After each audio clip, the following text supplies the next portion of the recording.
Welcome to a brand new Webisode. I'm driving home. It's Tuesday, and we had Ruth McClung in studio this morning. I used that as my lead-in to the Webisode today because we are going to be hearing quite a lot from the candidates in the next week because the primaries are coming up, and a lot of them are requesting to be on. And I'm probably going to be throwing out what I've been doing.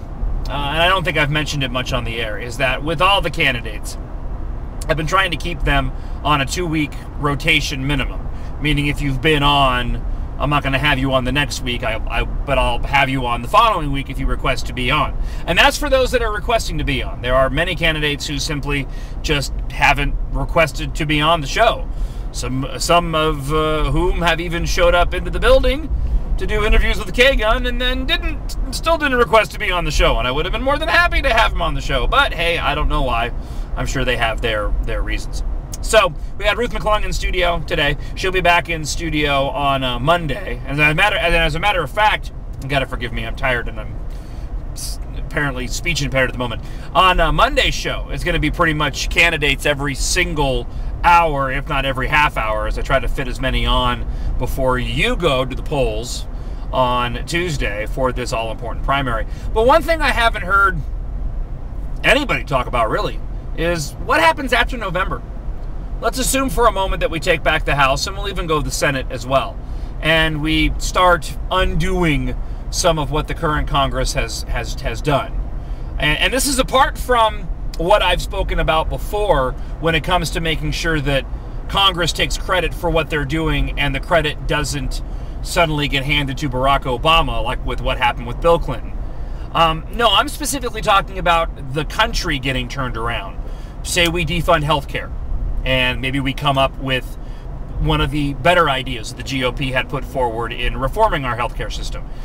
Say we are able to turn back some of the spending that we've done, and the economy begins to turn around, and we're able to keep taxes low, and we're able to give private businesses the opportunity to grow and expand, and things genuinely begin to turn around under brand new leadership. Let's just take all that, okay, under assumption for a moment. Let's take it one step further and say that we are able to craft an argument against Obama in a situation where the economy is better, and we are able to elect a staunch conservative president where we have total control. We have a Republican, a conservative in the White House, and a conservative-controlled Congress as well. Well, then what? Well, we need to make sure that we are able to not only keep the country on track, do what you elected officials promised you would do, but also make sure that we prop up those who maybe don't work as hard, who won't have as many government entitlement programs to latch onto. I think that's the mistake that's been made before when conservatives were in control and we were doing well in the country.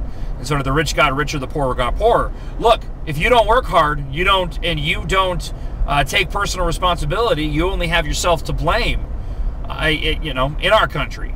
But at the same time, if we don't want to see what happened with Obama getting elected and the Democrats taking control of Congress, we got to make sure that we teach and we preach that personal responsibility and tell people they don't have to be poor if they work hard.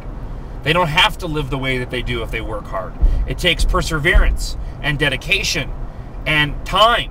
You got to have patience, but that you can have a better future than what you have now, and you don't need the government because we will prop you up. A hand up, not a handout. And we can have as many conservatives as we want ruling over the country, and the country can be doing great. But if we don't really send that message of personal responsibility, and we make the same mistakes that we've made in the past when we had prosperity, but they talked about it as excess and greed, and people remained poor, and they crafted that narrative saying we're not taking care of poor people, it's all going to happen just all over again. These things are cyclical. Now, it's way far out there, but we certainly are in a position in the next few years to have that happen. For me, it's a challenge that I think is worth taking for this country. Absolutely. Because right now, nobody really knows what the future is going to hold. And that's a scary, scary situation. And it's keeping people unemployed.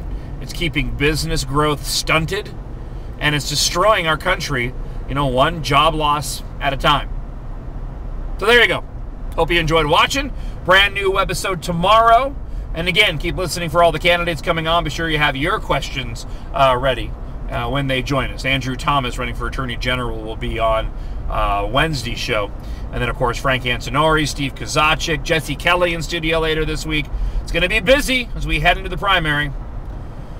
Thanks for watching. Bye.